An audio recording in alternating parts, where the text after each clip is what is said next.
Si el lector ha sentido, aunque sea una vez, que algo que amó profundamente se le ha escapado para siempre, un vínculo, una oportunidad, una versión de sí mismo, este libro no viene a consolarlo. Viene a desmontar la premisa misma que le hizo creer que la pérdida era posible. No porque prometa recuperar lo perdido, sino porque expone la falsedad del marco desde el cual la mente evalúa lo que ha tenido y lo que ha dejado de tener. Desde su apertura más radical, el libro sostiene esta tesis. Nada real puede perderse porque lo único real es la conciencia, y ella no puede ser fragmentada. Todo lo que alguna vez se experimentó con autenticidad no desapareció, cambió de plano, se transmutó o ascendió más allá del umbral perceptible. Esa es la premisa que el lector deberá constatar, no creer. Desde tiempos remotos, los sabios han intuido esta estructura inviolable del ser. El axioma hermético, como es arriba, es abajo, como es adentro, es afuera, inscrito en la tabla de esmeralda, no alude a una metáfora espiritual, sino a una ley estructural. Toda imagen densa que ha aparecido en este plano existe porque fue previamente concebida en un nivel más sutil. Y ese nivel no puede ser dañado por el tiempo, el cuerpo, el azar ni la muerte. Nada se irrana en este plano que no haya sido autorizado en un plano superior. Nada se pierde aquí que no pueda ser recobrado en otro nivel de forma o función. Este principio ha sido expresado, con distintas palabras, por las tradiciones más profundas del mundo. El Evangelio de Felipe, texto gnóstico de alto voltaje, afirma sin ambigüedad: quien espera la resurrección después de morir, se equivoca. La verdadera transformación ocurre en vida, en la conciencia, sin necesidad de cruzar el umbral biológico. Del mismo modo, la tradición hindú enseña la posibilidad de la Jnana Mukti, la liberación mientras se permanece encarnado, es decir, la evidencia radical de que el alma puede acceder a su forma divina sin necesidad de morir para ello. Estos testimonios convergen en un mismo punto: la pérdida no es un hecho, sino un error de interpretación. Para introducir esta idea, se propone la siguiente parábola. Un espejo fue instalado, hace siglos, en lo más profundo de una caverna sin luz. Allí permaneció intacto, sin rayones, sin manchas, pero sin reflejo. Durante generaciones, se discutió si aquel objeto tenía utilidad o sentido. Algunos aseguraban que estaba roto. Otros, que nunca fue espejo. Solo cuando un viajero encendió una antorcha y alzó su rostro, comprendieron todos que el espejo había estado completo desde el principio. Solo faltaba la luz que le permitiera reflejar. Así ocurre con cada pérdida. No desapareció el objeto, sino la luz con la que lo veíamos. Y si se reenciende esa luz, el espejo revela que todo sigue allí, en otro plano, con otra forma, pero nunca extinguido. El lector será conducido, paso a paso, a descubrir que lo que su mente clasificó como pérdida era, en realidad, un reflejo aún no reconocido. Las siguientes preguntas servirán como punto de partida para ese diagnóstico. ¿Cuál fue la primera cosa que sentiste que te fue negada? ¿De quién heredaste la idea de que hay que ganarse el amor, la abundancia o la paz? ¿Qué imagen de ti mismo se quebró sin que pudieras reemplazarla? Responderlas con honestidad no curará aún la herida, pero abrirá la luz. Y en cuanto la luz se encienda, el espejo, sin superficie, sin borde, sin final, comenzará a reflejar no lo que has perdido, sino lo que nunca dejaste de tener. Aquí comienza el viaje. No hay pérdida en el universo. La verdad metafísica que pocos saben. Escrito y publicado por Escucha tu subconsciente. Todos los derechos reservados. Hemos notado que más del 80% que visitan nuestro canal no está suscrito. Puede apoyar este proyecto presionando el botón de suscribirse y dándole me gusta al vídeo. Gracias por inspirarnos en seguir creando más y mejor contenido para ti. ¿Estás listo para transformar tu vida?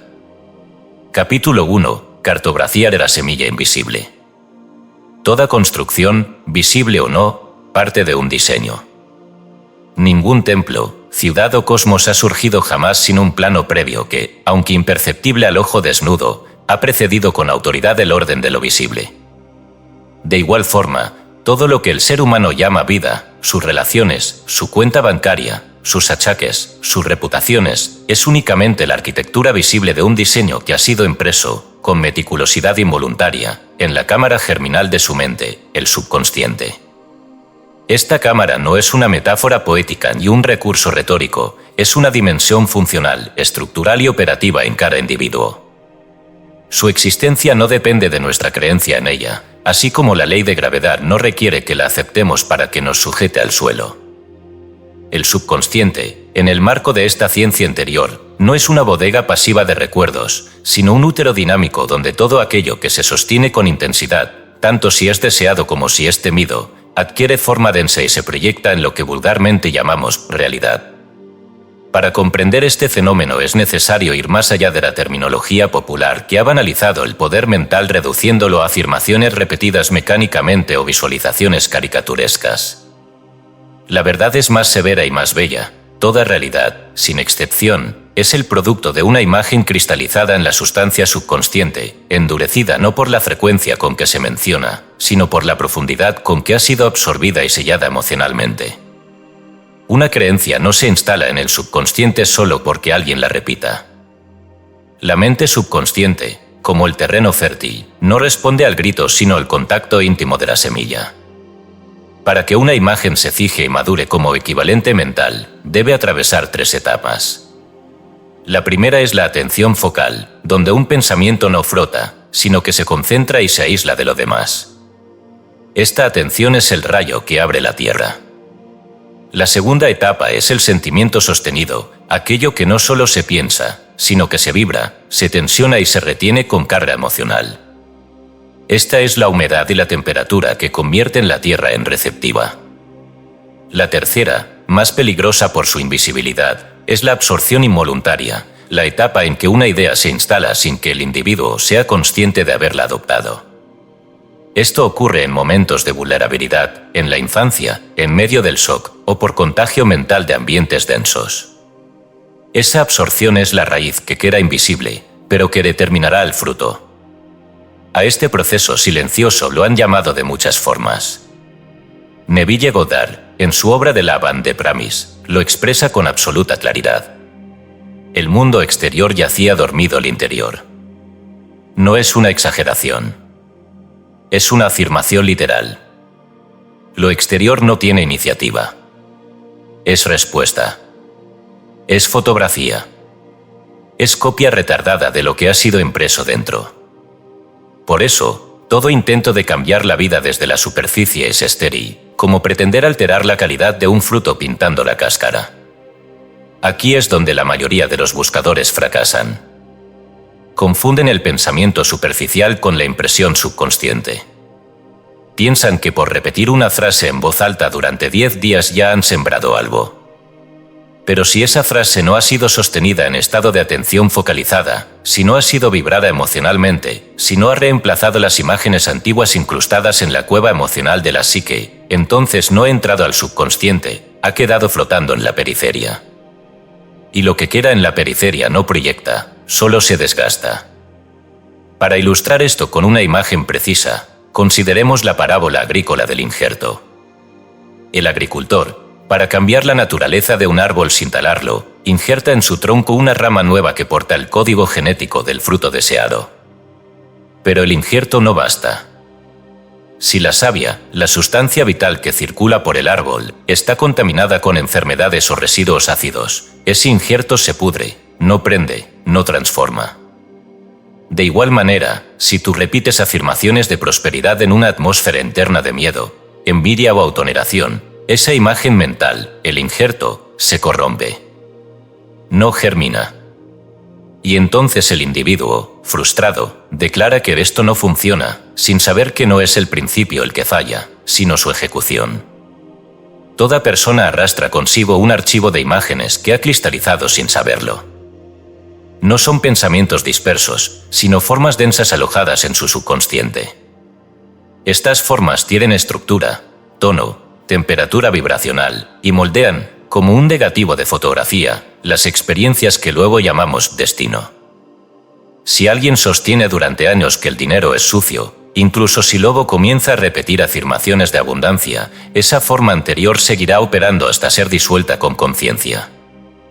No se trata de negar el viejo molde con palabras nuevas, sino de fundirlo, de reemplazarlo por algo más verdadero y más alto. Y esa fusión requiere calor emocional sostenido, no dramatismo momentáneo. Para facilitar al lector el reconocimiento de estas imágenes endurecidas, se propone un ejercicio de diagnóstico. Tome un papel y anote, sin censura, todos los recuerdos que aún duelen, incomodan o generan molestia al evocarlos. Luego, identifique cuál fue la interpretación mental que se formó a partir de ese evento. Por ejemplo, si recuerda una traición, pregúntese si desde entonces adoptó la idea de que nadie es confiable o que amar es peligroso. Esa idea, si fue sostenida, no importa que hoy le parezca absurda, opera. Se encuentra impresa como semilla activa en la cámara germinal del subconsciente, y mientras no sea desactivada, no desde la lógica, sino desde una nueva impresión emocional, seguirá replicándose en formas exteriores. La pregunta que surge, de manera inevitable, es ¿cómo saber si una imagen ha sido verdaderamente cristalizada o si solo la estoy imaginando superficialmente? La respuesta es precisa, por su reflejo. Lo que la mente sostiene en el fondo se refleja en el entorno sin excepción. No hay azar. Si el mundo te entrega experiencias de abandono, de carencia, de traición, no es porque lo merezcas ni porque seas víctima de una maldición externa, sino porque en alguna capa profunda de tu mente se ha grabado la imagen de ser abandonado, de no tener, de ser traicionado. Esta imagen, una vez cristalizada, actúa como orden hipnótica. No descansa. No negocia. Solo ejecuta. Por esta razón, el trabajo interior no es opcional. Es imperativo. La caridad de tu mundo externo es el diagnóstico de lo que portas dentro. Tu realidad no te condena, te informa.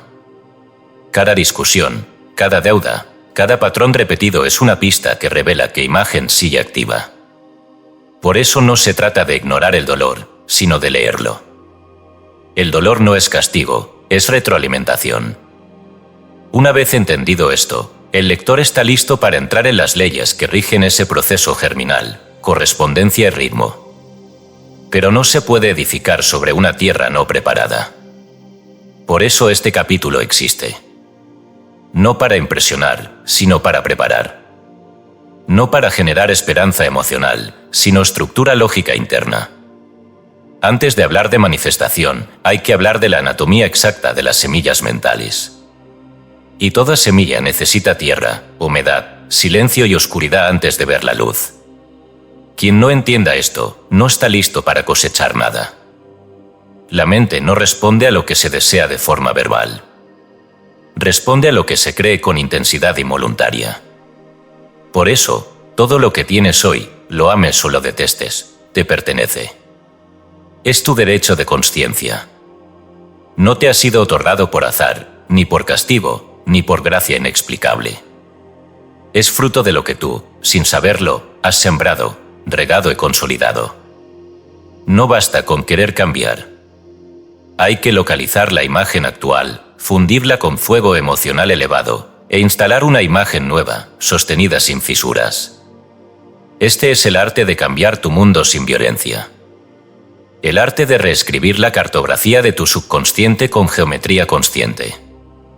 Porque el mundo no es injusto. El mundo es preciso. Y tú, como su autor oculto, estás a punto de recordar que la semilla no necesita. Capítulo 2. El código de correspondencia, arquitectura del reflejo.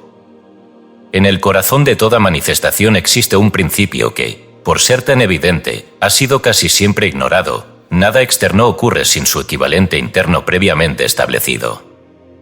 No hay circunstancia que se introduzca en la vida de un ser humano sin haber sido, de algún modo, codificada antes en su campo de consciencia.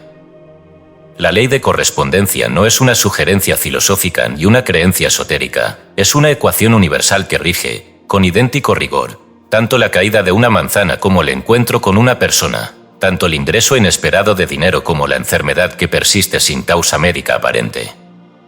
Su enunciado más difundido, como es arriba, es abajo, como es adentro, es afuera, proviene de la tabla de esmeralda atribuida a Hermes Trismegisto, pero su validez trasciende culturas y siglos porque se manifiesta en cada milímetro de la existencia perceptible. Si este principio se comprendiera con la profundidad que exige, quedaría abolido para siempre el concepto de azar. Todo lo que ves es tu reflejo. No porque seas culpable de ello, sino porque eres su autor. La diferencia entre culpa y autoría es fundamental. La culpa paraliza, la autoría empodera.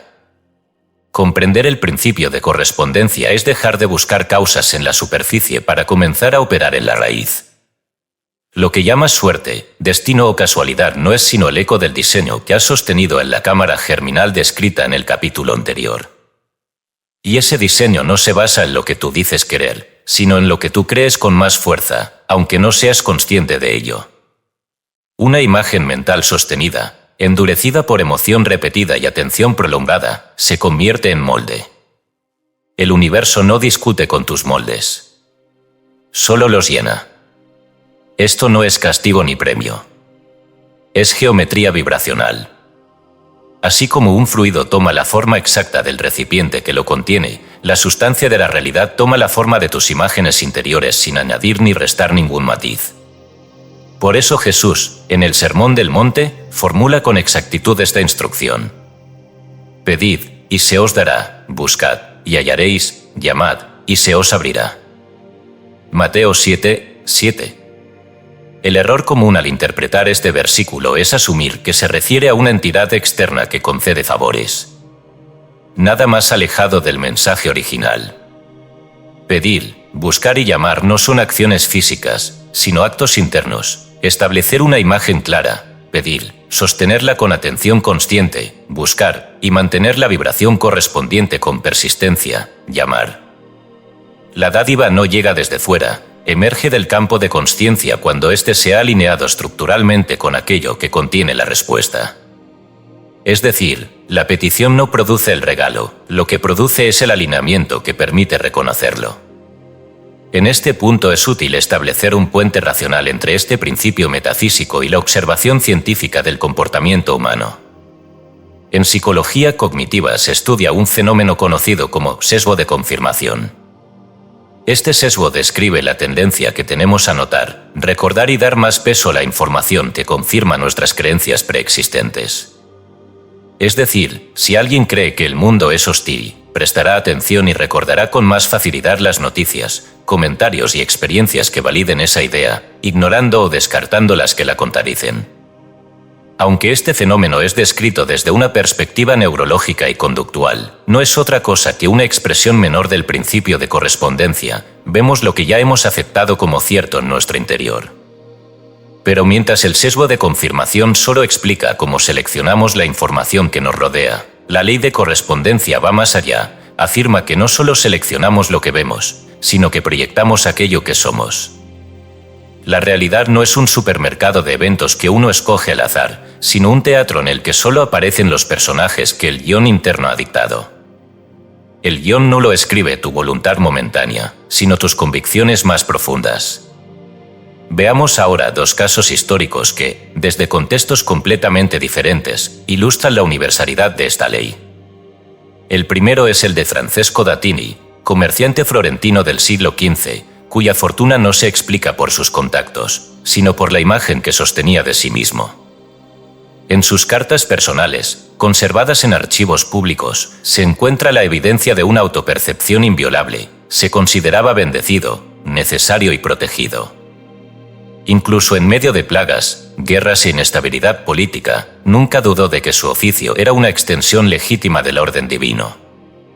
Su éxito no fue la causa de esa percepción, fue su consecuencia. La imagen antecedió al hecho. El segundo caso es el de Ben Shahn, artista social neoyorquino de los años 30. Hijo de inmigrantes, creció en la pobreza, pero desde muy joven mantuvo una visión tan clara de que el arte debía intervenir en la vida pública que nunca intentó ajustarse a las modas ni rebajar su estilo. En plena Gran Depresión, cuando la mayoría de los artistas abandonaban la pintura para subsistir, él afirmaba, y esto está documentado en entrevistas, que sus imágenes serían parte del alma colectiva de su tiempo. años después, sus murales fueron financiados por el gobierno estadounidense. Su creencia interna, la claridad de su imagen, antecedió la manifestación de su trabajo a gran escala. Estos casos no son ejemplos de optimismo.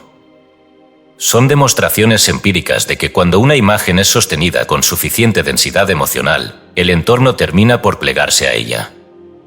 El mundo no obedece tus deseos dispersos. Obedece tus estructuras internas. Por eso el principio de correspondencia no puede ser manipulado superficialmente. Solo responde a lo que tú eres, no a lo que tú declaras ser cuando estás motivado. Llegados a este punto, el lector puede comenzar a identificar las zonas de su vida donde aún atribuye al azar lo que es en realidad eco de su propia programación subconsciente. Para facilitar esta detección, se proponen 3 preguntas guía. 1. ¿Qué patrón se repite en mi vida a pesar de mis esfuerzos por cambiarlo? 2. ¿En qué aspectos tengo la sensación de que la vida me debe algo? 3. ¿En qué situaciones tiendo a decir siempre me pasa esto sin analizar su origen? Cada una de estas preguntas apunta no al síntoma, sino a la imagen madre que lo sostiene.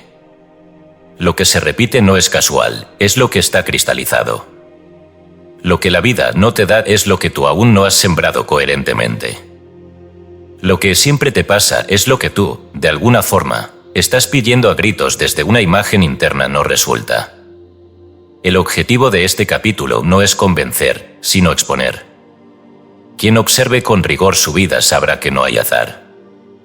Quien asuma esta ley con madurez podrá comenzar, desde el siguiente capítulo, a intervenir en la causa en vez de seguir lamentándose por los efectos. La correspondencia no pide fe, sino coherencia. Y quien sea lo bastante valiente para revisar su arquitectura interior descubrirá que el mundo no es injusto, sino exacto. Y lo será hasta el último detalle. Capítulo 3. El pulso del ritmo, cronometría secreta de la manifestación. Toda semilla requiere no solo tierra fértil y sustancia genética adecuada, sino también una temporalidad específica. Si se fuerza la germinación antes de que la estructura interna esté consolidada, el brote se marchita. Si se impide su surgimiento por temor a que fracase, la raíz se pudre en la oscuridad. Así también, todo deseo, una vez concebido, visualizado y cristalizado, debe rendirse a una ley invisible que regula su aparición, el principio del ritmo. Este principio, enunciado con precisión por los antiguos hermetistas, establece que toda manifestación se produce en ciclos alternantes, pulsos ascendentes y descendentes que no responden al capricho humano, sino a la matemática oculta de la conciencia. El Kybalión, texto central del hermetismo moderno, lo enuncia sin ambigüedad. Todo fluye y refluye, todo tiene sus periodos de avance y retroceso, todo asciende y desciende, todo se mueve como un péndulo, la medida de su oscilación hacia la derecha es la misma que su oscilación hacia la izquierda, el ritmo compensa. Esta ley, que podría parecer abstracta si no se la encarna, es el fundamento de la frustración moderna. El ser humano, atrapado por la cultura de la inmediatez, ha perdido el respeto por los intervalos necesarios. Confunde velocidad con eficacia y exige cosechar cuando aún no ha enraizado correctamente. El resultado es una experiencia constante de ansiedad, decepción y retroceso. No porque la ley haya fallado, sino porque fue interrumpida antes de completar su curva. Todo deseo auténtico pasa por 4 fases que deben ser comprendidas y respetadas: concepción, silenciamiento, crecimiento y eclosión. La concepción ocurre en el momento en que una imagen es seleccionada con intención y sellada con sentimiento. Es el instante fecundante donde la energía mental y emocional se unen para formar una estructura vibracional coherente. La fase de silenciamiento es la más incomprendida, es el intervalo en el cual nada parece suceder. Exteriormente no hay señales, y la mente inferior, impaciente por resultados visibles, tiende a sabotear lo gestado. Pero este periodo es fundamental, es cuando el deseo atraviesa la densificación en planos invisibles. El silencio no es vacío, es gestación. La fase de crecimiento se manifiesta en cambios sutiles, sincronicidades, movimientos internos y reconfiguración de creencias que preparan el terreno para la llegada de lo deseado. Esta fase exige vigilancia. Si el observador se impacienta y duda, puede revertir el proceso y volver al punto inicial. Finalmente, la eclosión es la materialización del deseo en la realidad visible. Esta no ocurre porque el deseo funcione, sino porque el deseo ha completado su curva sin interrupciones. El problema es que la mente educada en el resultadismo inmediato no tolera esta curva. Pretende que desear y obtener estén separados por segundos, no por ritmos.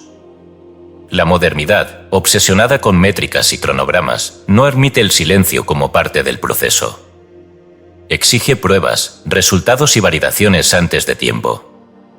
En este contexto, la impaciencia no es solo un defecto emocional, es una fuerza disruptiva que detiene el ritmo natural de manifestación. Cada vez que una persona siembra un deseo y luego lo niega mentalmente por desesperación, ha abortado el proceso.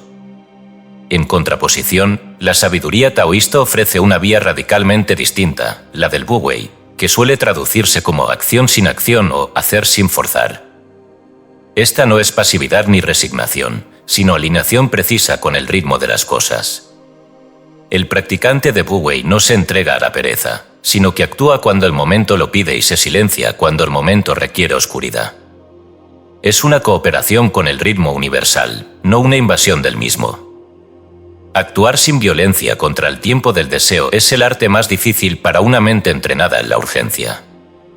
La artista y metafísica Florence Scovelsin ofrece, en uno de sus relatos, un ejemplo viviente de esta ley.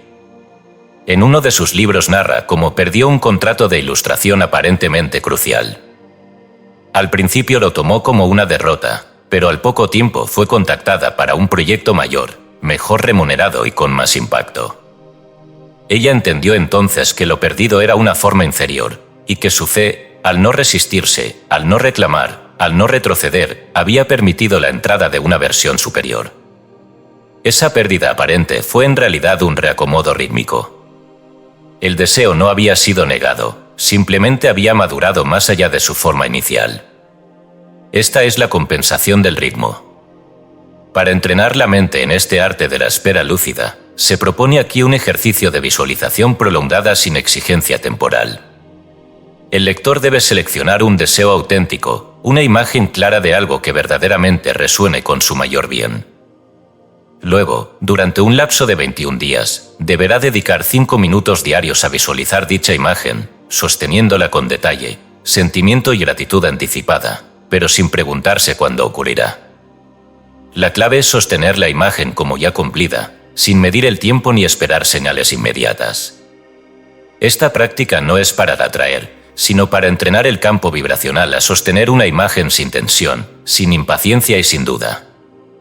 El que domina este ejercicio no solo refina su energía interior, sino que comienza a experimentar un fenómeno casi imperceptible al principio, la sensación de que el deseo ya está ocurriendo en otra capa de la realidad. Esa certeza no se puede fingir ni fabricar. Solo aparece cuando el ritmo no ha sido interrumpido por la mente inferior. Y cuando aparece, el resultado es inevitable. No por magia. No por suerte. Por geometría. En síntesis, el principio del ritmo enseña que todo deseo sigue un pulso natural que debe ser honrado. Resistirse al tiempo del deseo es como golpear una fruta verde para obligarla a madurar. El resultado no es la madurez, sino la putrefacción. En cambio, quien coopera con el ritmo, quien calla cuando debe callar y actúa cuando el momento le llama, no solo manifiesta sus deseos, se convierte en la matriz misma donde los deseos se hacen inevitables. Lo que te pertenece llegará, no cuando tú lo exijas, sino cuando completes el pulso sin quebrarlo. Porque el deseo no está afuera esperando suceder. Está dentro, esperando ser sostenido con la madurez suficiente para nacer sin deformarse. Así como el corazón no puede apurarse sin enfermar, así también la manifestación no puede forzarse sin fragmentarse. Hay un ritmo. Y ese ritmo no te responde, te revela. Capítulo 4. La demanda interna, deseo como instrumento de revelación. Pocos conceptos han sido tan malentendidos como el del deseo. En su forma vulgar, se le presenta como una fuerza caprichosa, impulsiva, originada en el vacío, asociada a la carencia y a la debilidad. El pensamiento religioso más rígido ha llegado incluso a demonizarlo, como si desear fuera sinónimo de ingratitud o impureza. Por otro lado, ciertas corrientes modernas de pensamiento positivo han reducido el deseo a una lista de anhelos escritos, apresuradamente en papel, confundiendo el verdadero acto creador con una especie de catálogo emocional. Pero ninguna de estas posturas alcanza la raíz del asunto. Porque el deseo genuino no nace del hambre, ni del ego, ni del capricho. El deseo auténtico, cuando es axial, no señala lo que falta, sino lo que ya es en otro plano, esperando revelarse en el plano de la forma. Toda demanda profunda es una memoria recobrada. Lo que anhelas con serenidad no es un invento, es una coordenada que ya existe en la arquitectura invisible de lo real, y que se te hace presente mediante el lenguaje simbólico del deseo. Por eso Ralph Waldo Emerson lo definió con esta frase que no es inspiración poética, sino diagnóstico metafísico. El deseo es posibilidad procurando manifestarse. Este principio, enunciado correctamente, cambia por completo el lugar desde el cual se desea. Ya no se trata de pedir como un mendigo ni de exigir como un niño, se trata de recordar como un heredero. Todo deseo axial, a diferencia del deseo superficial, es una fuerza de recordación, una señal que te revela una porción de tu identidad aún no encarnada. No estás deseando lo que te falta, estás recibiendo noticia de lo que te pertenece por derecho vibracional, pero aún no ha sido traducido a forma densa. Aquí se impone una distinción absolutamente necesaria, la diferencia entre anhelo caprichoso y deseo axial. El primero surge de la comparación, la presión externa, el miedo a quedar atrás, el deseo de validar una imagen social o el impulso de compensar una herida no resuelta. Este tipo de deseo siempre lleva consigo una carga de ansiedad, urgencia o tensión. Se formula desde el déficit, desde la escasez, desde la fantasía de que, al obtenerlo, finalmente se experimentará la paz.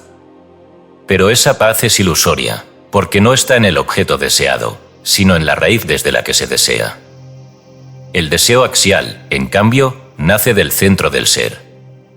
No surge para tapar una falta, sino para expresar una plenitud que aún no ha tomado forma externa.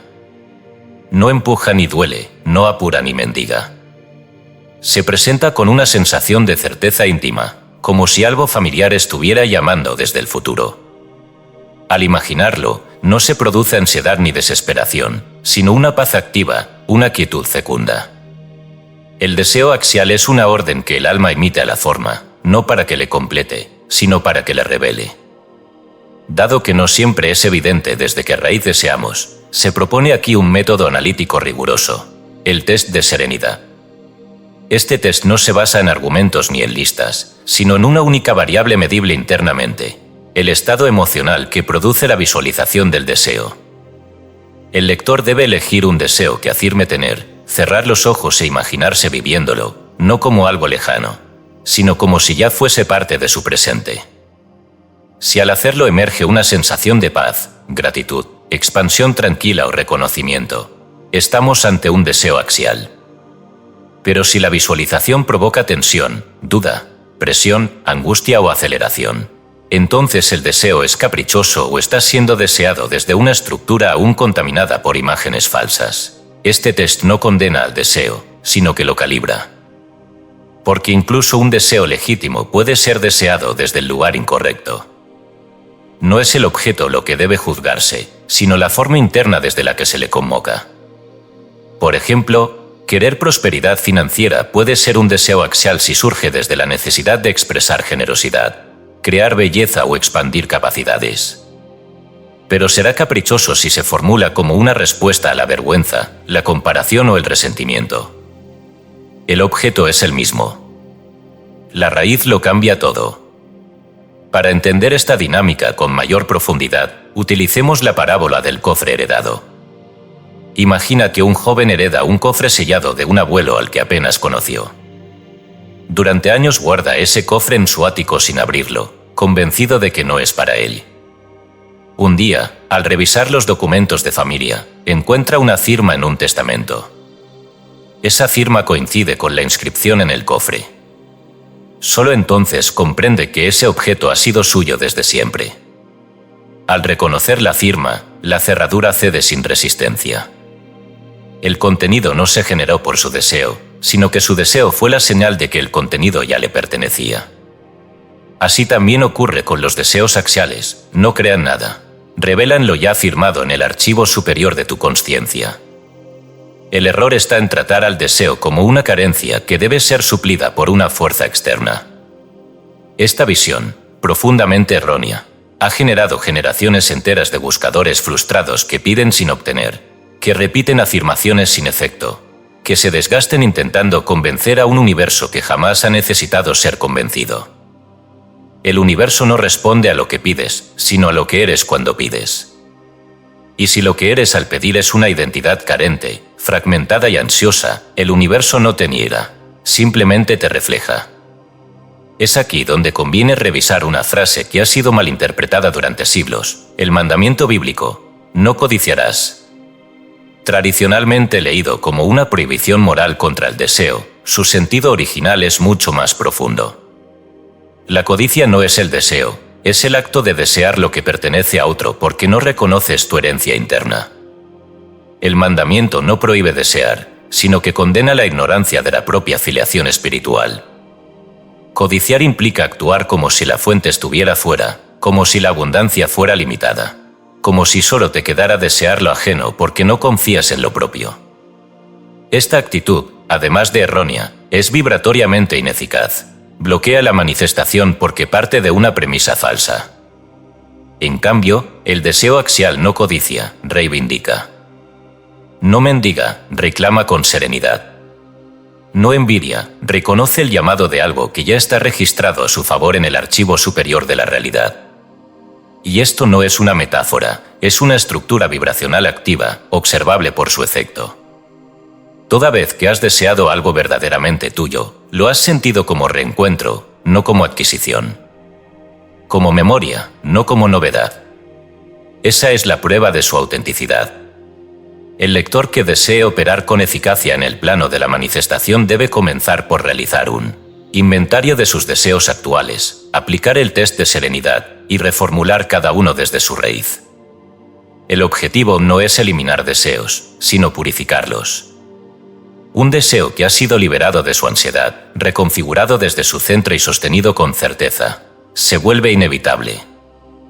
No por magia, sino por fidelidad geométrica a lo que ya es. El deseo, entonces, no es un enemigo ni un capricho, ni una señal de debilidad espiritual. Es un instrumento de revelación. Una brújula que, si es leída correctamente, conduce directamente a la versión más alta de ti mismo. Por eso, quien niega sus deseos por miedo, por juicio o por cinismo, no alcanza sabiduría, pierde el mapa de su expansión. Y quien los sigue sin distinguir su raíz, tampoco avanza, se dispersa en fantasías vacías. Pero quien escucha el deseo axial, lo honra sin ansiedad y lo sostiene sin manipular el ritmo, ha entrado en la vía regia del verdadero creador consciente. Porque en esa vía no se desea por obtener, se desea porque se recuerda. Y lo que se recuerda, si es verdadero, ya es. Solo espera ser encarnado.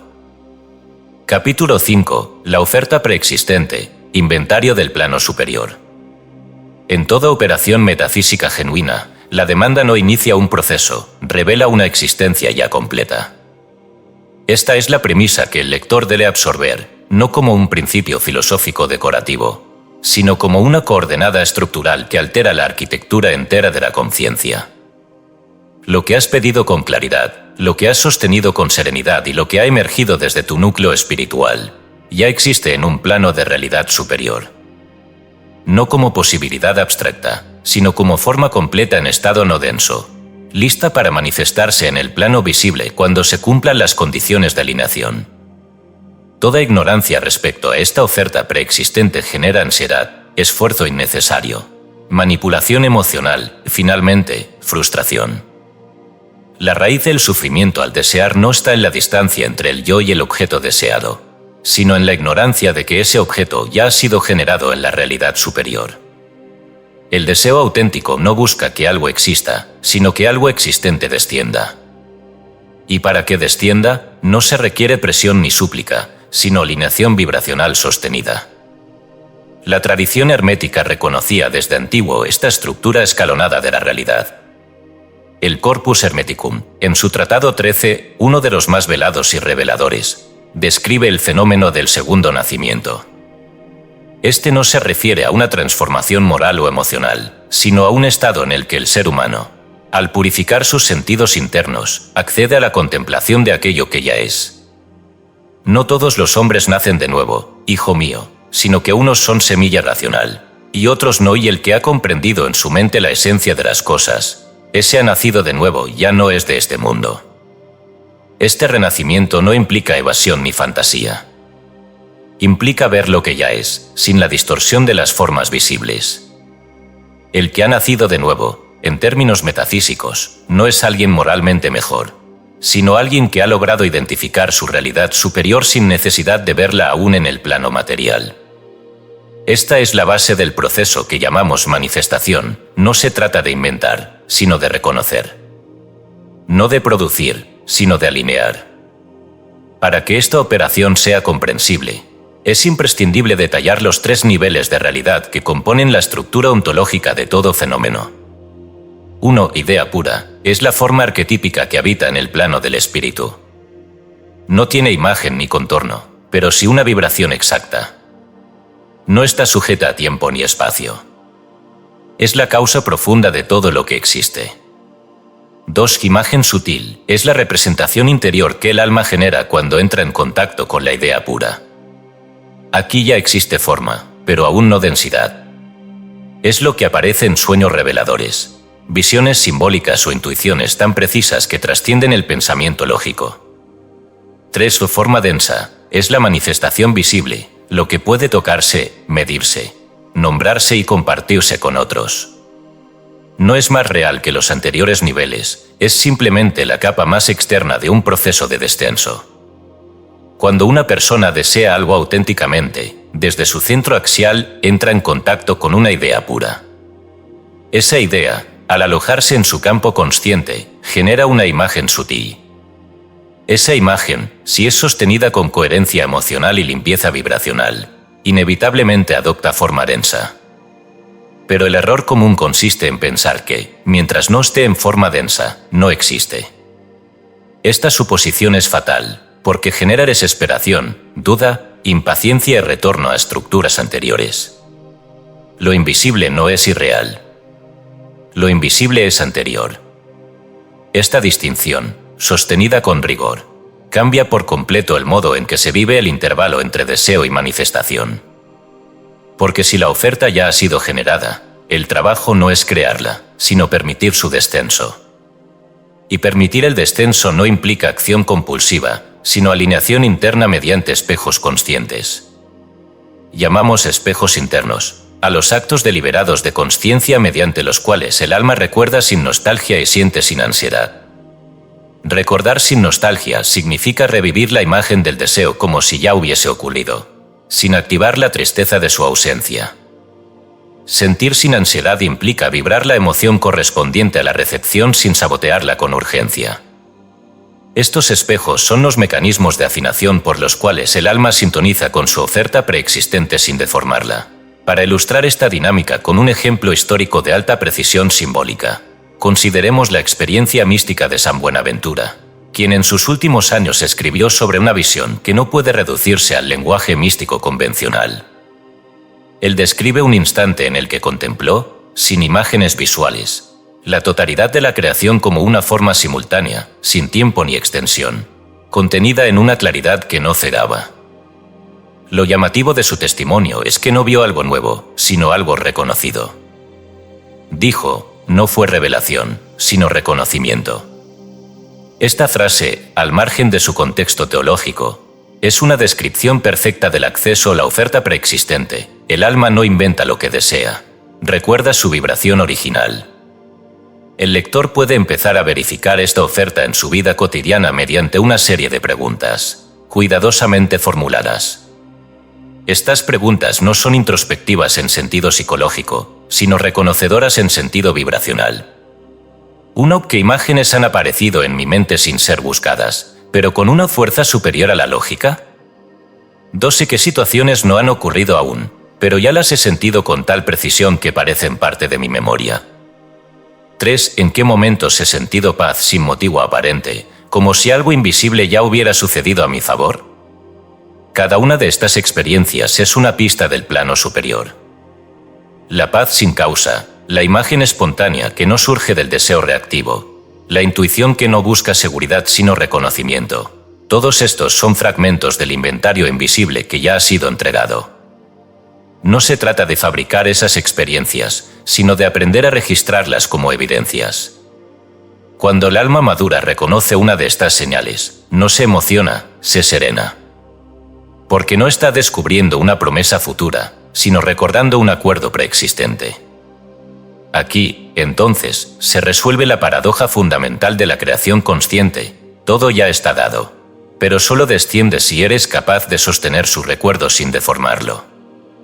Esta es la verdadera fe, no creer que algo pasará, sino recordar que ya pasó en otro plano, y que ahora tu única tarea es convertirte en el canal limpio que lo permite descender sin interferencias.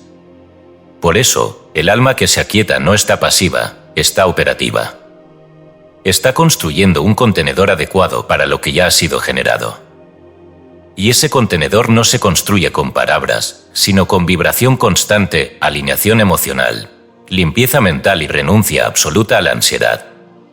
¿Quién puede recordar sin nostalgia y sentir sin ansiedad ha abierto el conducto? Y lo que le pertenece, que ya fue entregado, descenderá sin retraso. Porque en el plano superior, el tiempo no opera. Solo espera que tú te igualas a la forma que ya es tuya. Y esa igualdad no se alcanza con voluntad, sino con alineación. No se fuerza, se permite. Porque la oferta nunca ha estado ausente. Solo ha estado esperando que recuerdes lo que siempre ha sido tuyo. Capítulo 6. Tecnología de la cristalización, forja del equivalente mental. La mente no obedece órdenes dispersas. La realidad no responde a frases lanzadas con entusiasmo intermitente. Si todo deseo axial, como ha sido detallado en los capítulos anteriores, implica una oferta preexistente esperando ser encarnada, entonces el paso operativo fundamental para materializar esa oferta es la cristalización mental, es decir, la conversión de una imagen sutil en una estructura tan firme, tan densa y tan emocionalmente cargada que funcione como un molde inquebrantable. Ese molde, que Matt Fox llamaba el equivalente mental, es lo que determina si el deseo permanece como intención abstracta o si desciende como forma inevitable. No basta con visualizar ocasionalmente. No basta con escribir frases en papel. No basta con repetir afirmaciones sin contenido emocional. La mente subconsciente, como ya se ha demostrado, no capta palabras, capta formas internas saturadas, unidas a emoción, mantenidas con constancia y protegidas del ruido externo. Esta es la tecnología de la cristalización. No se trata de un ritual mágico, sino de una mecánica espiritual exacta. El universo no premia al que desea con más fuerza, sino al que logra sostener con más precisión una imagen coherente, estructurada y emocionalmente cargada durante el tiempo suficiente como para volverse predominante. Matt Fox, en su obra de Mental Equivalent, lo expresó sin adornos. Todo lo que tú tienes en tu vida es el resultado de un equivalente mental que tú mismo has generado. Un equivalente mental no es una idea pasajera. Es una escena interna, elegida con precisión, vivida con detalle, sentida como real y defendida del ruido. Es un constructo estable que vibra de forma sostenida. Y es ese campo vibracional lo que modela la sustancia del entorno, con independencia de las apariencias actuales. El proceso de cristalización requiere 4 componentes: elección precisa, saturación sensorial, fijación emotiva y aislamiento externo.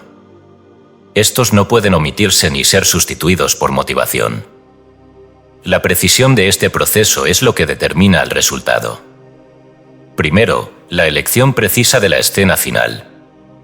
El deseo no debe ser general. No se debe desear prosperidad o salud en abstracto. La mente no opera con conceptos difusos, opera con imágenes. La escena debe representar el deseo ya cumplido, no en su proceso, sino en su estado final irreversible. Por ejemplo, si el deseo es gozar de bienestar financiero, no se debe visualizar contando billetes ni trabajando sin parar. Se debe construir una imagen nítida que implique que el estado ya se ha alcanzado. Por ejemplo, recibir con serenidad una carta que confirma la cancelación total de deudas o escuchar una conversación donde se te agradece por una donación significativa.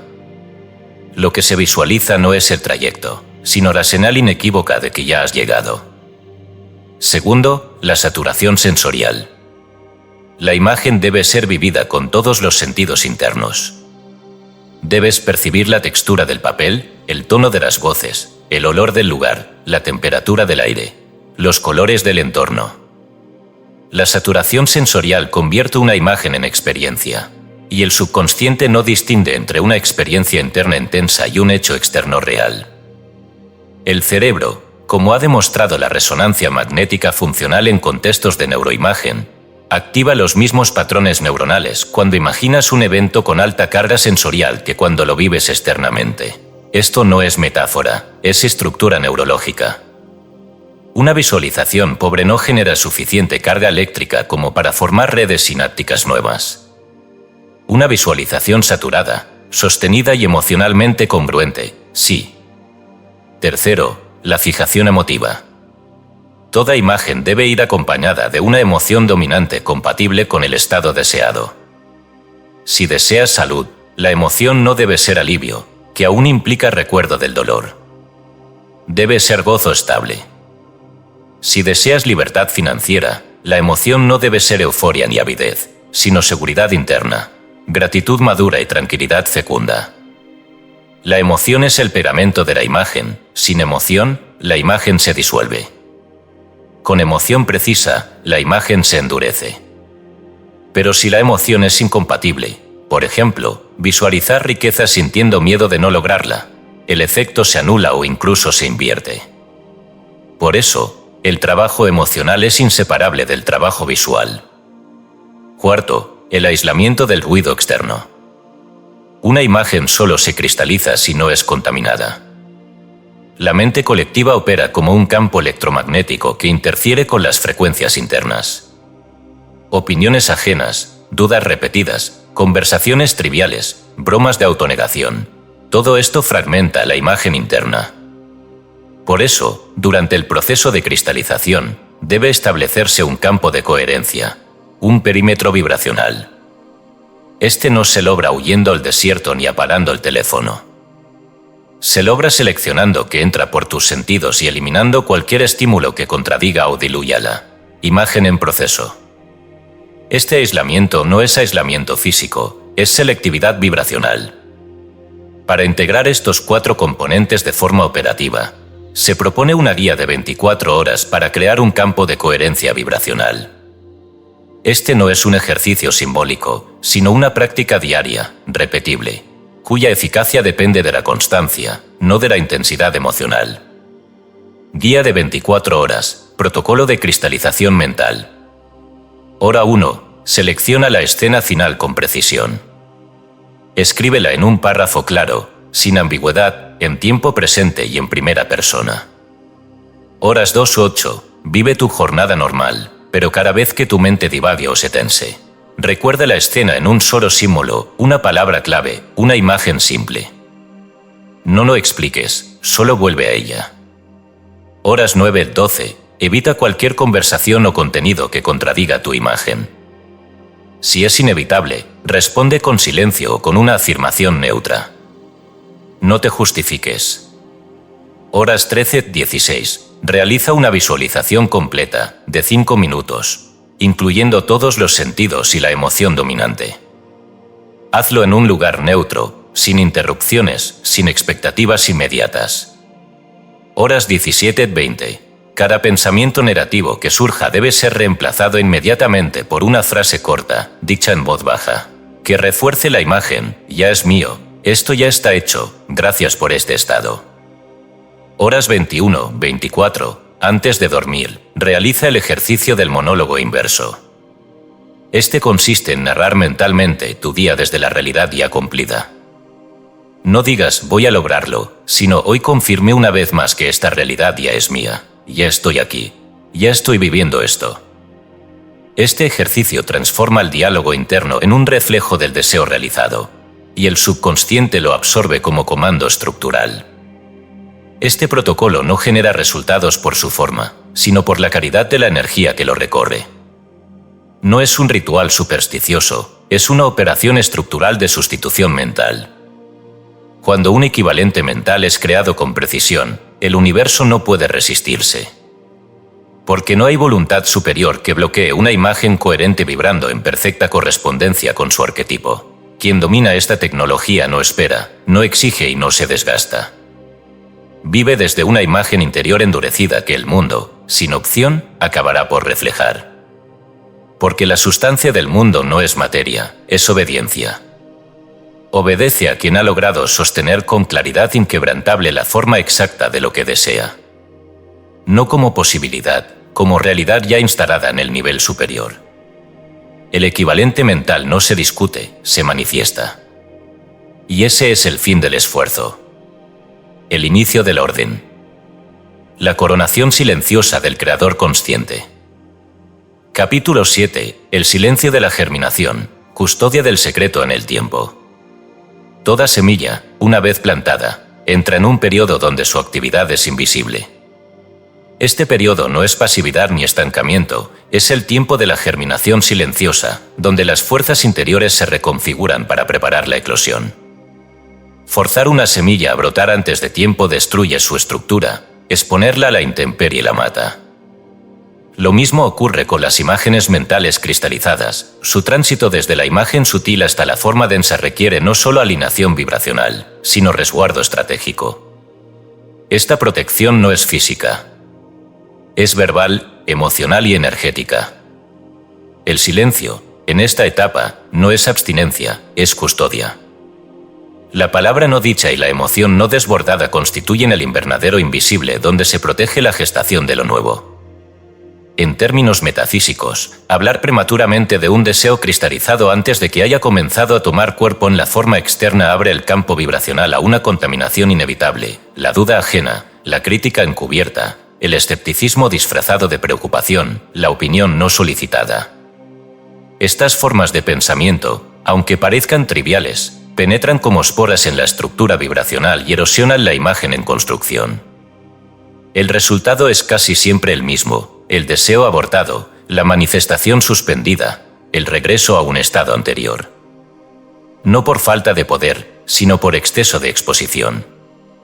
El Talmud, con la sobriedad que caracteriza su lenguaje sapiencial, lo establece sin margen para ambigüedad.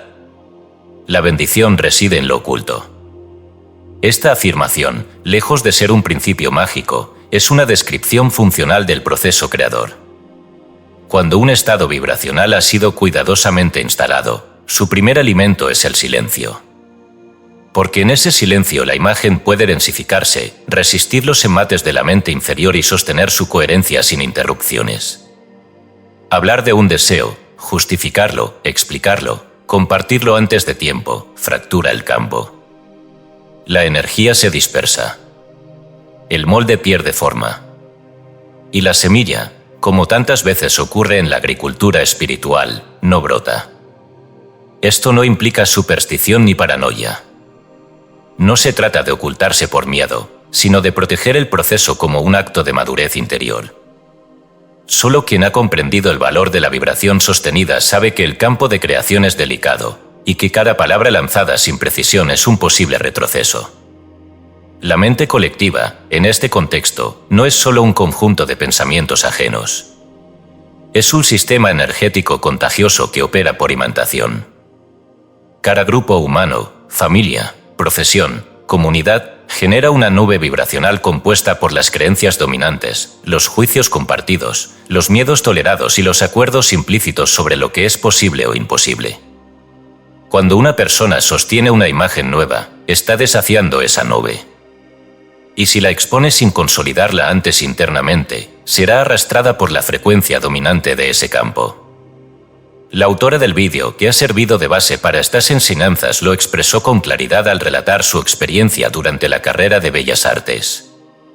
En ese entorno académico, las bromas reiteradas sobre la imposibilidad de vivir del arte no eran meras frases vacías, eran mantras colectivos, creencias compartidas que, por repetirse con humor o resignación, se cristalizaban como límite vibracional. Lo que más destaca de su relato no es la hostilidad abierta, sino el carácter sutil de la infección mental. El contagio no se producía por crítica, sino por complicidad emocional.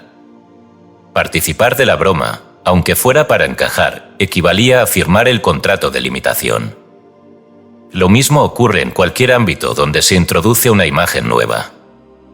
La realidad no se transforma en medio del ruido.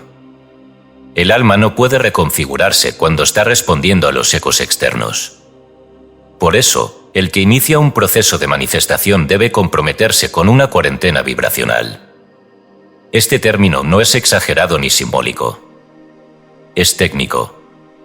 Significa establecer un periodo delimitado de aislamiento verbal y emocional, durante el cual el deseo no se comparte, no se explica, no se expone a la interpretación ajena, ni siquiera a la más bien intencionada. La estrategia más efectiva para esto es la cuarentena verbal de 40 días. Este lapso no ha sido escogido arbitrariamente. La cifra de 40 aparece en múltiples tradiciones espirituales: 40 días en el desierto, 40 años en el éxodo, 40 días de purificación, y responde a un ciclo interno de consolidación. En términos vibracionales, 40 días son suficientes para fijar un nuevo patrón y protegerlo de la disolución externa. Durante este periodo, se establece el siguiente protocolo. El deseo o imagen en cristalización no se menciona bajo ninguna circunstancia. No se discute, no se justifica, no se comparte, incluso con personas cercanas.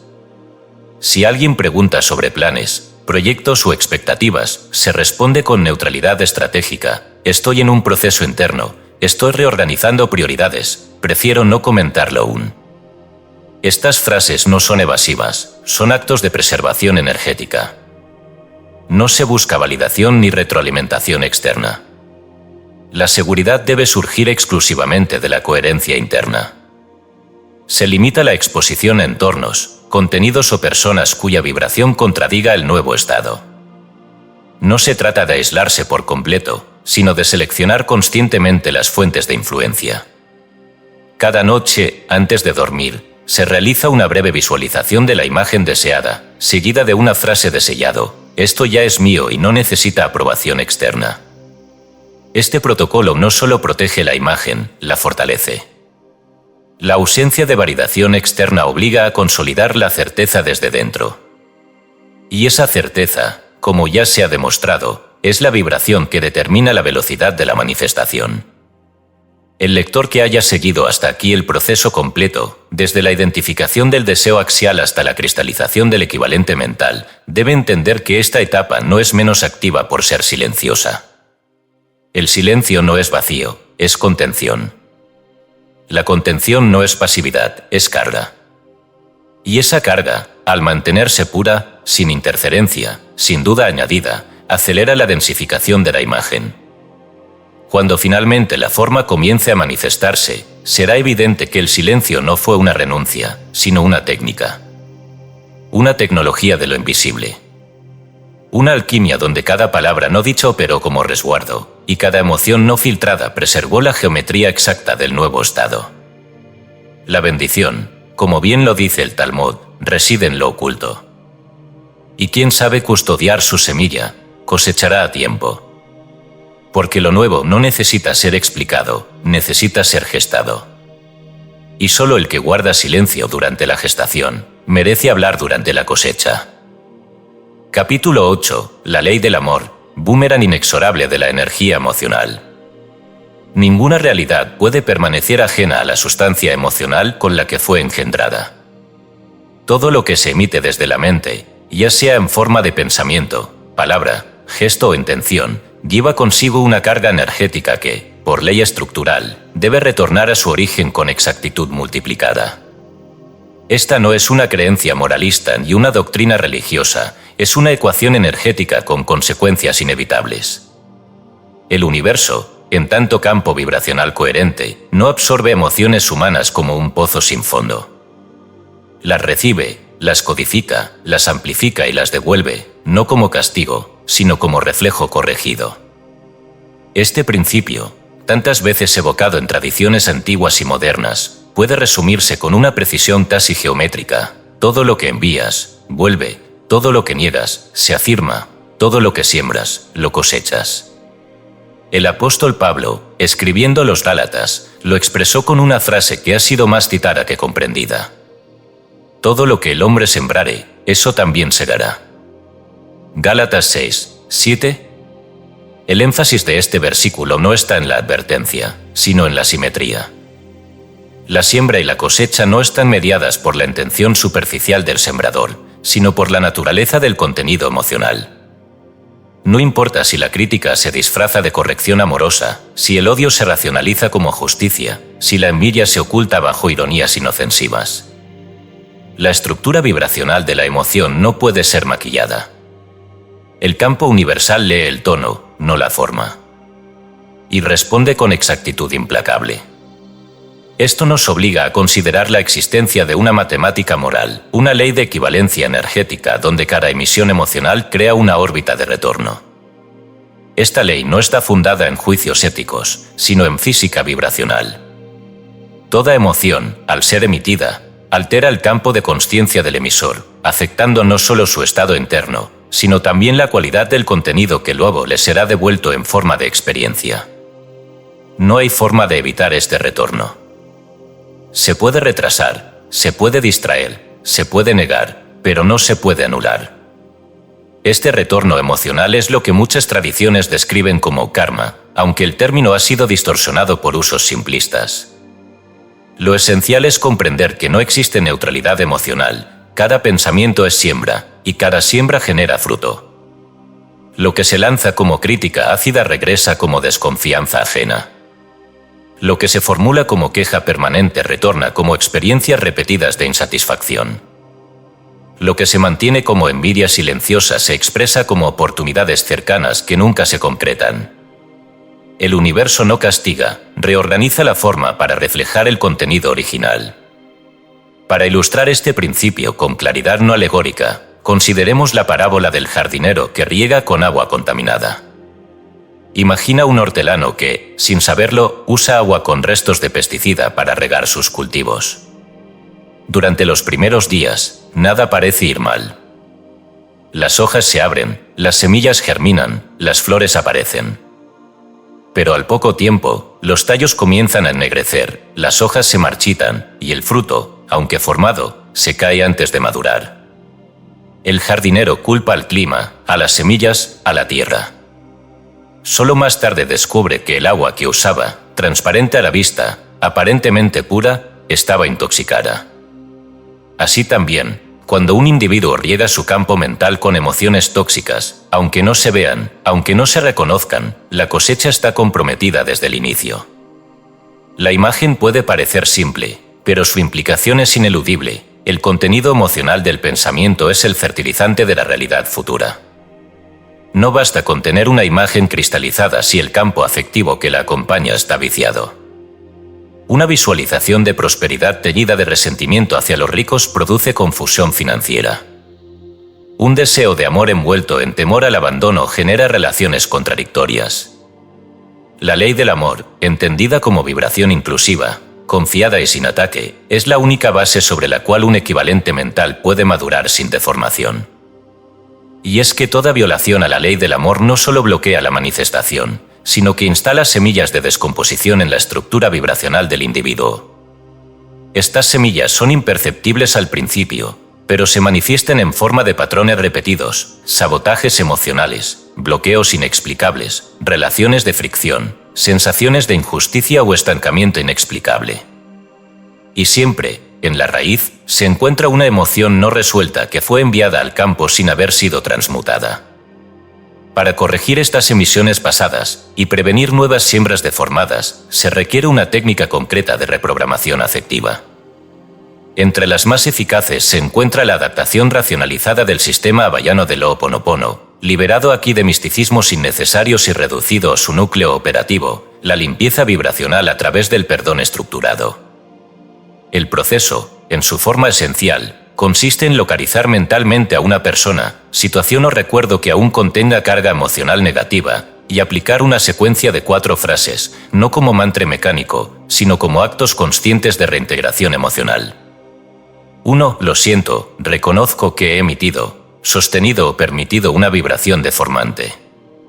2. Perdóname, me responsabilizo por mi parte energética en esta configuración, aunque no comprenda su totalidad. 3. Gracias, reconozco la oportunidad de ver, de corregir, de restablecer. 4. Te amo, restituyo el circuito con la vibración original del campo, el amor inclusivo, sin exigencia ni ataque. Este ejercicio, realizado con honestidad vibracional, disuelve los residuos emocionales que impiden que la energía fluya en dirección coherente. No se trata de justificar lo ocurrido, sino de restaurar la geometría interna que fue perturbada por la emisión errónea. Cada vez que esta técnica se aplica correctamente, se siente una descarga, una neutralización del campo, una restauración de orden. El lector que aspira a manifestar sin interrupciones debe asumir que su mundo no es construido solo por sus ideas, sino por la cualidad vibracional de sus relaciones internas con el mundo. Ningún deseo puede sostenerse si su campo está cargado de juicios. Ninguna imagen puede completarse si la emoción que la acompaña es contradictoria. Y sobre todo, ninguna transformación puede consolidarse si no se ha comprendido que la ley del amor no es una opción moral, sino una condición estructural para la manifestación impecable. El universo no perdona ni condena, refleja. Pero quien introduce amor en su sistema mental, no como sentimiento romántico, sino como geometría vibracional inclusiva, se convierte en un canal despejado. Y ese canal no necesita pedir, es llenado automáticamente con todo lo que corresponde a su frecuencia. Así, el amor deja de ser un ideal abstracto o un consejo piadoso y se convierte en lo que siempre ha sido, el único estado mental desde el cual toda siembra germina sin deformarse. Porque solo quien siembra en amor, cosecha sin residuos. Solo quien piensa sin ataque, vive sin conflicto. Solo quien bendice lo que ve, puede recibir sin contradicción lo que aún no ve. La ley del amor, como todo principio verdadero, no puede ser burlada, pero puede ser honrada. Y quien la honra, sin ostentación, sin moralismo, sin superioridad, entra en el orden invisible donde toda manifestación se vuelve inevitable. Porque el amor no exige pruebas, produce frutos. Y esos frutos, al madurar, no mienten jamás. Capítulo 9. Higiene psíquica, descontaminación de formas pensamiento colectivas. La mente individual, aunque autónoma en su capacidad de imaginar, vibrar y sostener estados internos, no opera en aislamiento. Está permanentemente inmersa en una atmósfera vibracional compartida, un campo colectivo de pensamientos, emociones, creencias, imágenes y hábitos mentales que circulan en la sociedad como sistemas vivos de sugestión. Estos sistemas, que adoptan distintas formas según el entorno, grupos familiares, instituciones, ideologías, culturas laborales, corrientes de opinión, no son pasivos. Se comportan como organismos energéticos dotados de autonomía relativa, alimentados por la atención emocional de quienes los integran. A estos sistemas se les ha llamado históricamente egregores. Vadim Zeran, en su sistema de Transurfing, los denomina péndulos. En ambos casos, se trata de estructuras no materiales que vampirizan energía, succionando atención, emoción y conducta para perpetuarse, y resistiendo activamente cualquier intento de individuarse fuera de sus límites vibratorios. El problema no radica en la existencia de estos campos, sino en la falta de higiene psíquica con la que la mayoría de las personas los enfrentan. El individuo medio no sabe distinguir entre sus pensamientos y los pensamientos que ha absorbido por contagio. Confunde emociones propias con estados inducidos por contacto. Reacciona sin saber que ha sido programado para hacerlo. Se identifica con voces mentales que no le pertenecen. Y, lo que es más grave, intenta manifestar una nueva realidad desde un campo de influencia que sabotea cada paso. Vadim Zeran, en su obra Reality Transurfing, Steps IV, lo afirma sin concesiones. Para liberarse de la influencia de un péndulo, hay que reducir su importancia. Todo lo que luchas, te domina. todo lo que cedes te libera. El péndulo opera por amplificación. Si lo resistes, crece. Si lo atacas, se fortalece. Si lo temes, se alimenta. Su subsistencia depende de que el individuo lo mantenga como centro de gravedad emocional. Por ello, no puede vencerse luchando contra él, sino mediante una forma de inmunidad interior: la inmersión consciente sin absorción vibracional. Antes de detallar este protocolo de inmersión, es esencial aprender a identificar los signos de que un péndulo está activo y operando sobre la estructura interna. Entre los indicadores más comunes se encuentran: 1. Lenguaje de víctima. Expresiones como «esto siempre me pasa», «no hay forma de salir adelante», «todo está en contra», indican que el individuo ha adoptado una narrativa preexistente que lo posiciona como receptor pasivo. Estas frases no son solo ideas, son interfaces de conexión con sistemas colectivos de impotencia. 2. Humor autodenigrante. La burla sistemática sobre uno mismo, disfrazada de humildad o simpatía, actúa como ancla vibracional.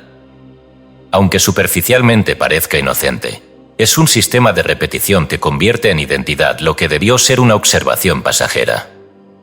Al reírse de sus propias limitaciones, el individuo las fija en el campo emocional. 3. Profecías de escasez. Frases como «el dinero no alcanza», «el mundo está cada vez peor», «nadie valora el esfuerzo», aunque dichas sin malicia, forman parte de estructuras colectivas de limitación que se autorrefuerzan con cada repetición. Son semillas que germinan en quien las tolera sin neutralizarlas. El problema de fondo no es la frase, sino la frecuencia vibracional que sostiene su aparición y la falta de filtros en quien la escucha. Cada vez que un individuo se expone sin defensa interna a un campo vibracional contaminado, experimenta fugas de energía, pequeñas disminuciones en su claridad mental, su confianza o su sensación de propósito. Estas fugas, acumuladas, desactivan la imagen cristalizada del deseo y reactivan estados antiguos, más compatibles con el péndulo predominante. Para prevenir esta contaminación o neutralizarla cuando el contacto es inevitable, se propone aquí un protocolo racional de inmersión consciente, inspirado en la analogía con la navegación de submarinos. Un submarino, al descender a mayores profundidades, compensa la presión externa ajustando la presión interna. No se protege aislándose, sino equilibrando. Así también, la mente que ha desarrollado una imagen vibracional clara debe compensar la presión del campo externo mediante refuerzos internos previos, durante y posteriores a la exposición. Protocolo de inmersión consciente en campos densos. 1. Antes de ingresar al ambiente denso: reunión, familia, entorno laboral, red social. Visualiza brevemente tu imagen cristalizada. No como un deseo, sino como un estado ya realizado. Declara internamente: yo permanezco en mi frecuencia. No absorbo lo que no corresponde a mi realidad. Esta afirmación no tiene efecto si es superficial. Debe ser sentida como un marco estructural. 2. Durante la exposición. Observa sin absorber.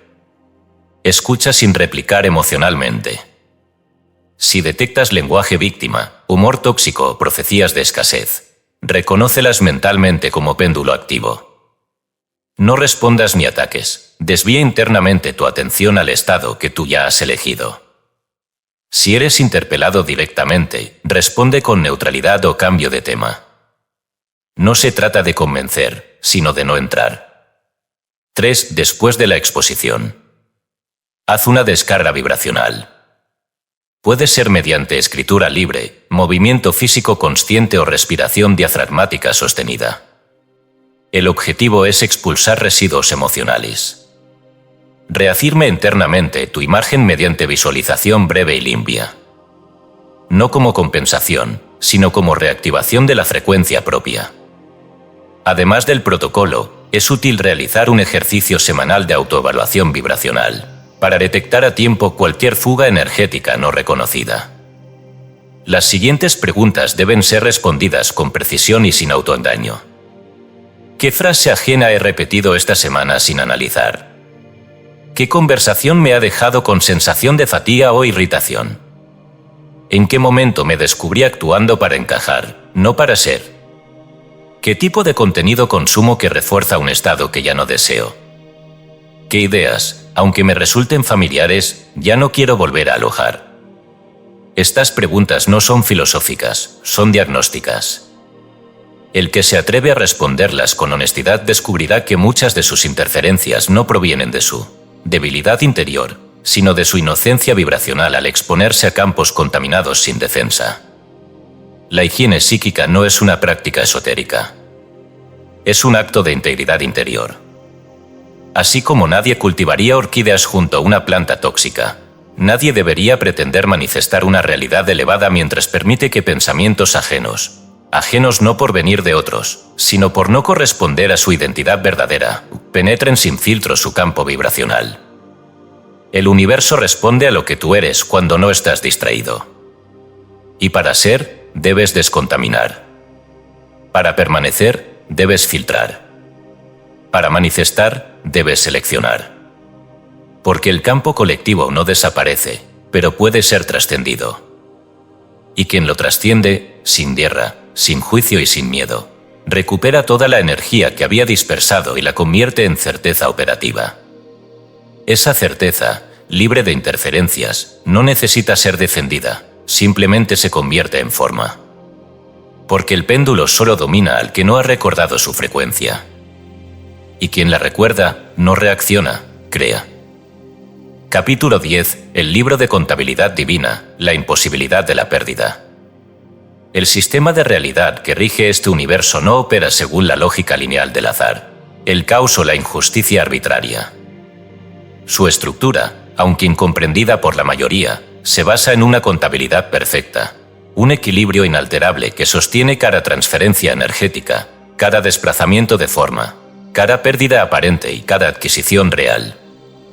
Dentro de esta estructura, no hay transacción que quede sin registrar, ni inversión vibracional que no genere retorno. Por eso, la idea de pérdida, tan común, tan dolorosamente repetida en la vida humana, es un error perceptivo, no una ley objetiva. Lo que parece pérdida no es ausencia, es transición de forma, cambio de nivel, reconfiguración de propósito.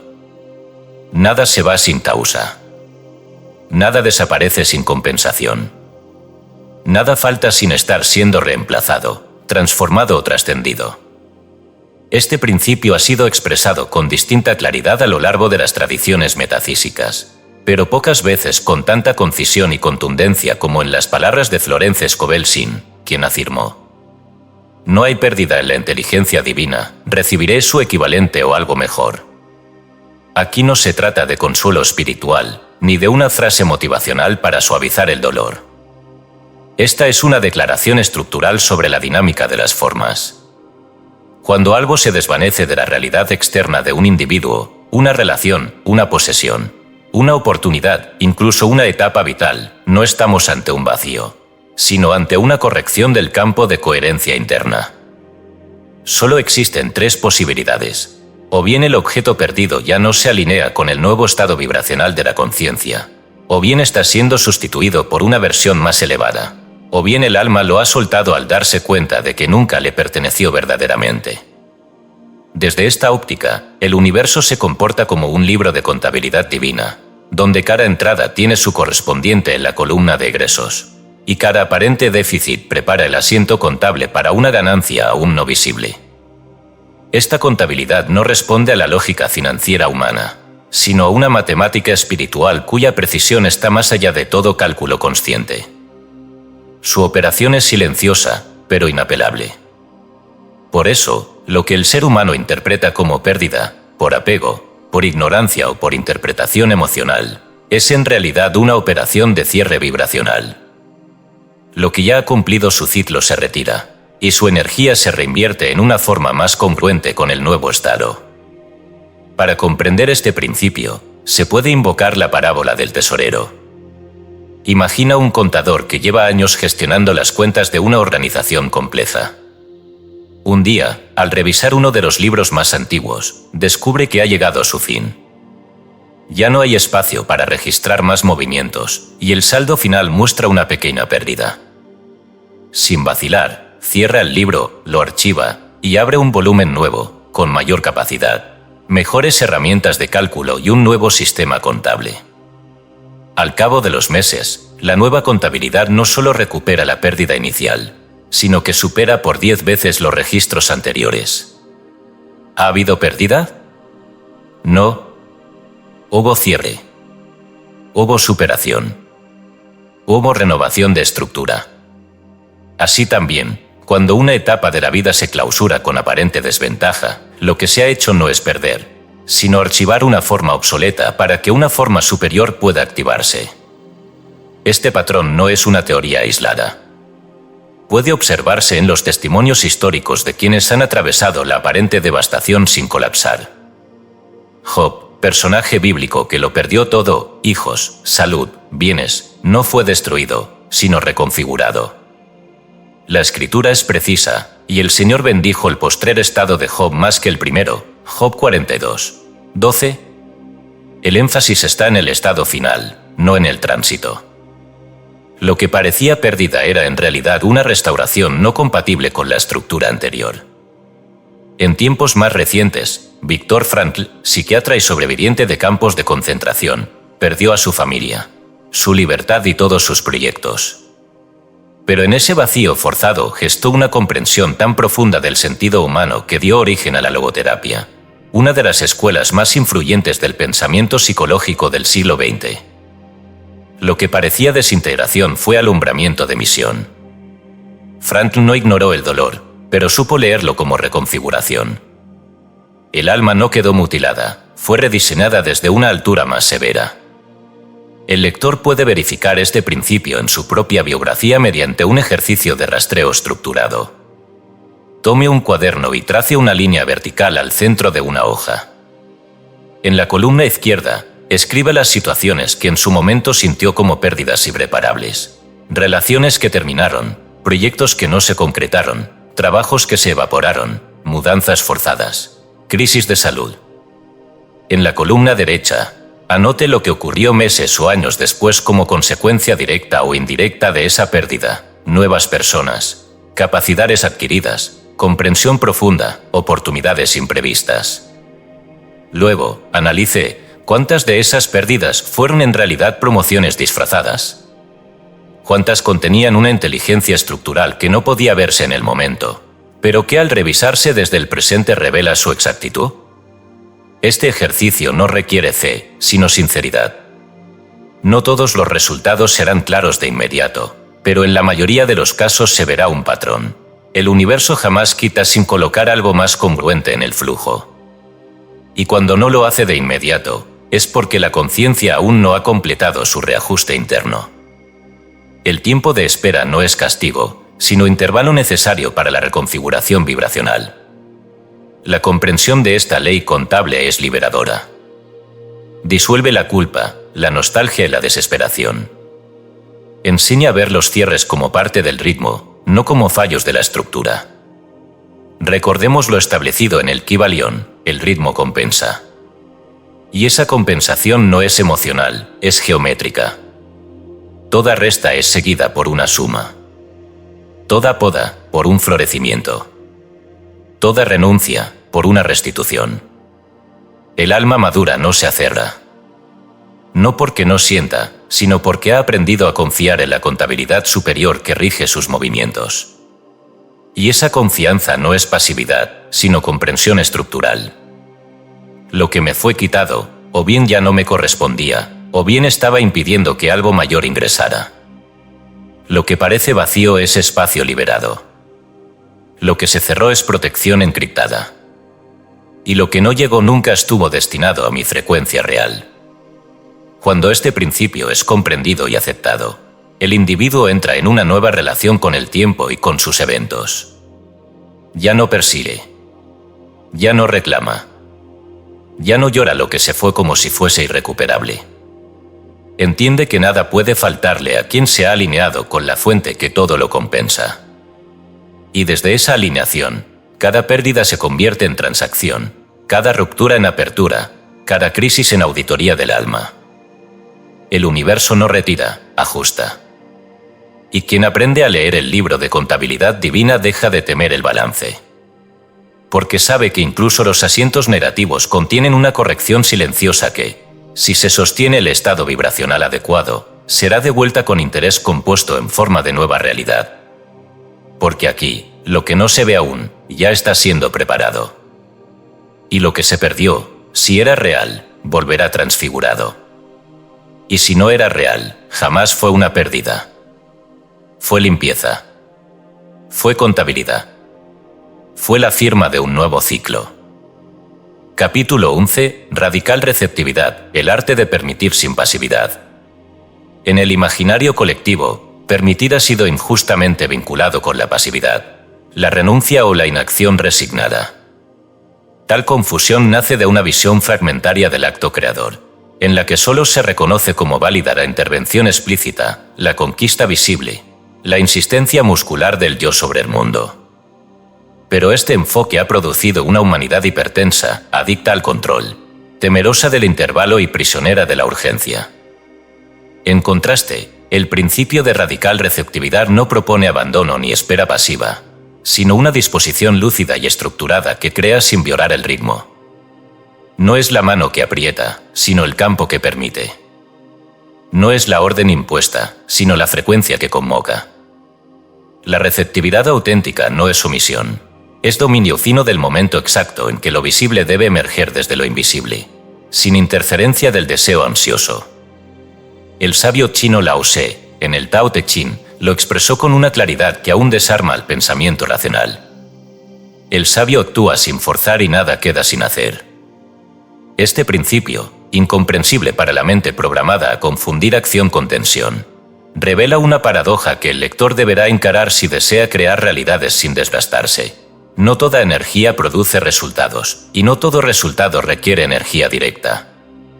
En realidad, el universo opera según una mecánica de convergencia que responde más a la calidad vibracional del estado interno que a la cantidad de esfuerzo invertido.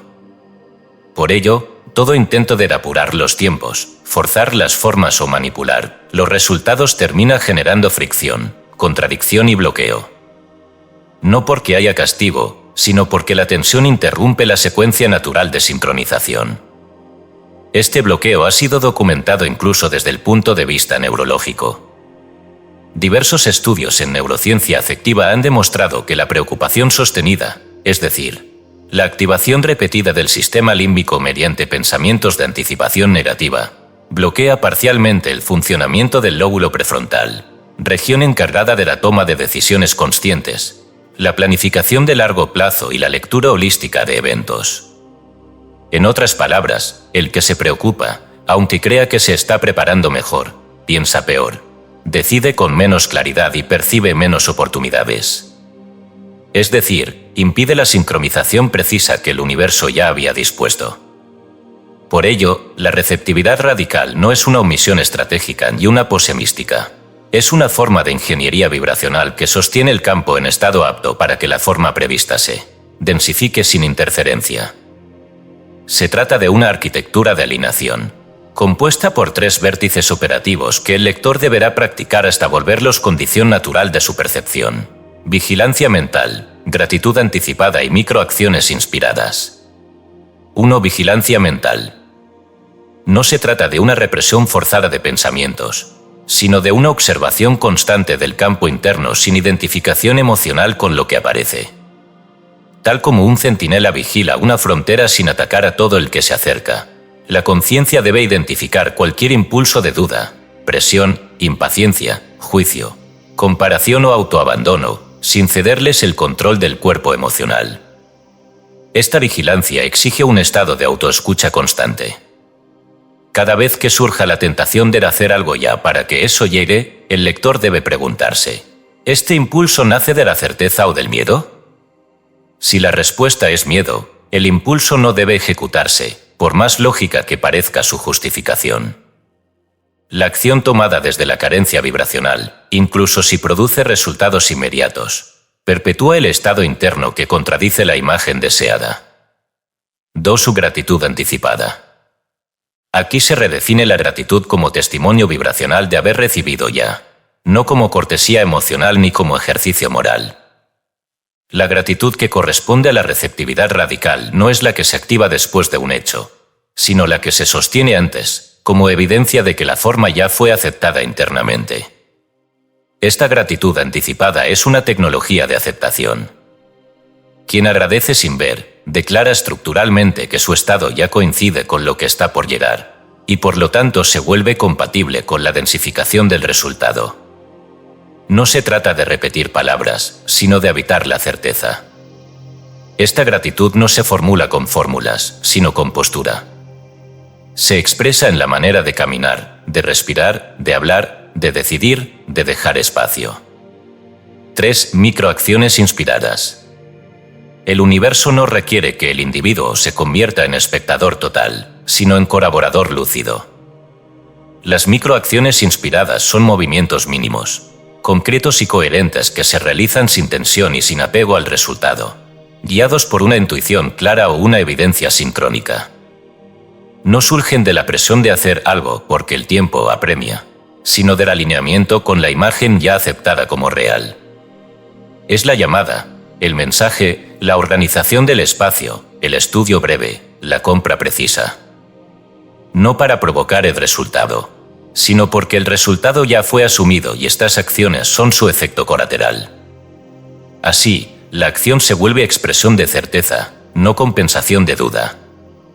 Cuando estos 3 vértices se integran, se activa una dinámica poco conocida pero verificable: la coincidencia elaborada.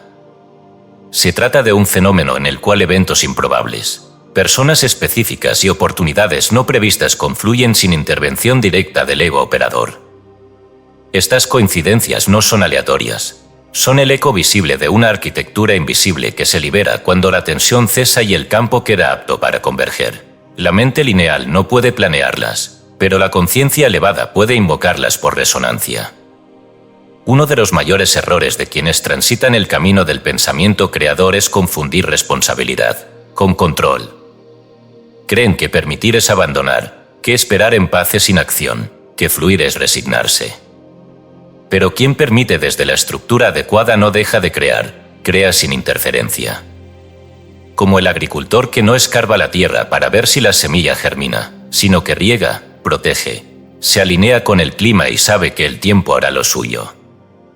Esa certeza no es pereza, sino sabiduría funcional. El universo no responde al que exige con ansiedad, sino al que ya ha asumido que lo recibido es inevitable.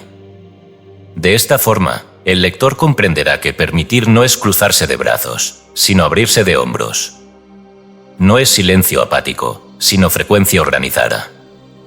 No es espera pasiva, sino maduración sin atajo. Y en esa maduración, la forma encuentra su camino, no porque alguien la empuje, sino porque la estructura interna ya no se opone a su llegada. El sabio no cede al resultado, lo acoge. No porque le sea indiferente, sino porque ya lo ha visto. Y quien ha visto, no necesita apurar. Solo permanecer. Porque lo que llega a tiempo, no es lo que se persigue, sino lo que se permite.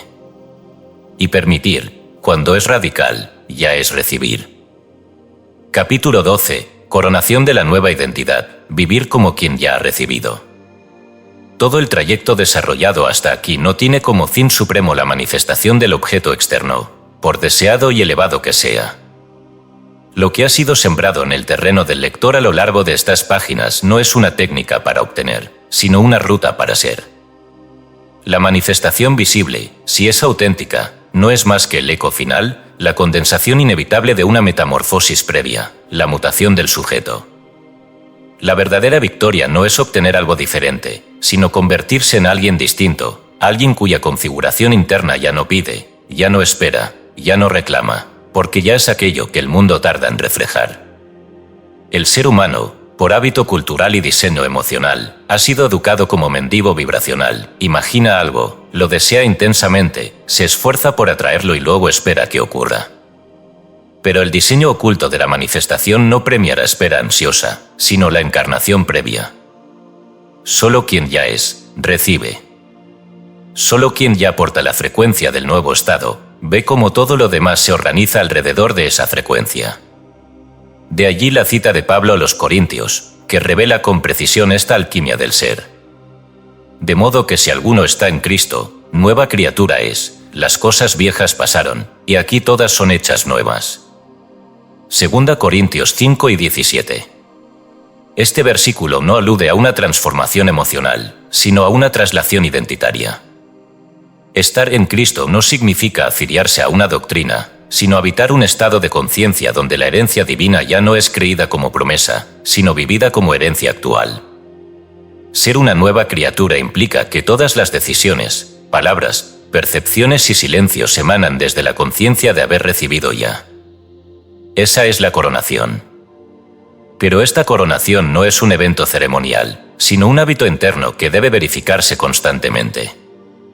Para ello, el lector dispone de un protocolo de verificación cotidiana, una serie de indicadores que revelan si su configuración interna sigue siendo mendicante, esperando pruebas, señales, validaciones, o si ha entrado ya en la arquitectura vibracional del dador, del heredero, del coronado. 1. ¿Cómo hablas? La palabra es el termómetro más exacto del estado de conciencia.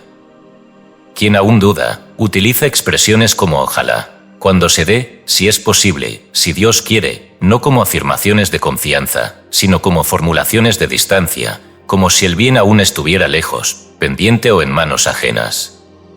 En cambio, quien ha sido coronado habla desde el resultado. Dice gracias por esto, lo estoy disfrutando, ya está en curso, se está desplegando perfectamente. No porque se engañe, sino porque su identidad ya no concibe el retraso como falta, sino como orden temporal. Las palabras son, por lo tanto, radiografías del estado vibracional dominante. 2. ¿Cómo decides? El yo mendicante posterga, duda, delega, necesita garantías. Sus decisiones están mediadas por el miedo a perder, al rechazo, al error.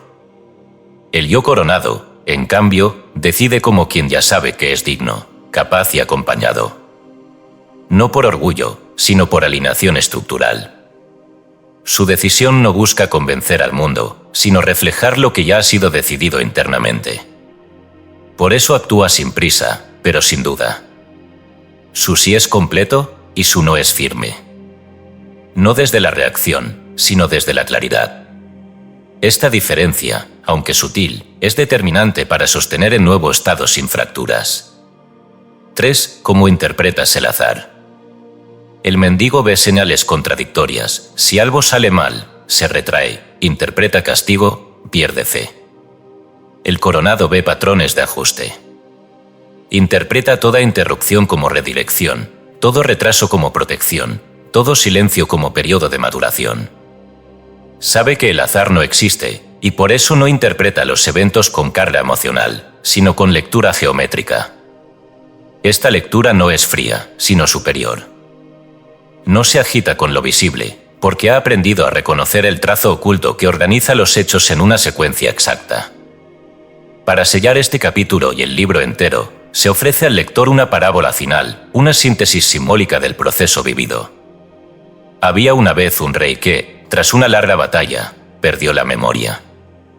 Olvidó que era rey, olvidó su trono, olvidó su nombre. Vagó por años como mendigo, pidiendo comida, mendigando protección, interpretando las estrellas como amenazas.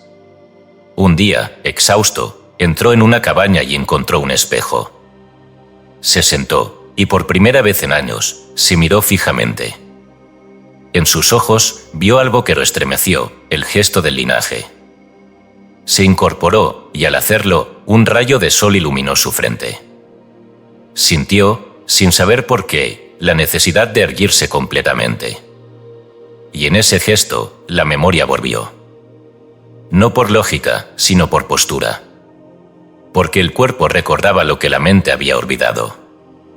En ese momento, supo, nunca dejó de ser rey. Solo estaba inclinado. Este relato es más que metáfora. Es un retrato. Muchos lectores han vivido hasta ahora olvidando su herencia, inclinados por culpa, temor o ignorancia. Pero este libro no ha venido a darles una fórmula, sino una postura, la conciencia erecta de quien ya recibió, aunque aún no lo vea. Para facilitar esta transición definitiva de identidad, el lector puede usar una serie de preguntas de diagnóstico diario. no como ejercicio mecánico, sino como espejo funcional. Al final de cada jornada, antes de dormir, puede preguntarse: ¿hoy actué como quien ya es o como quien aún espera? ¿Mis palabras reforzaron mi herencia o mi carencia? ¿Mis decisiones nacieron del temor o de la certeza?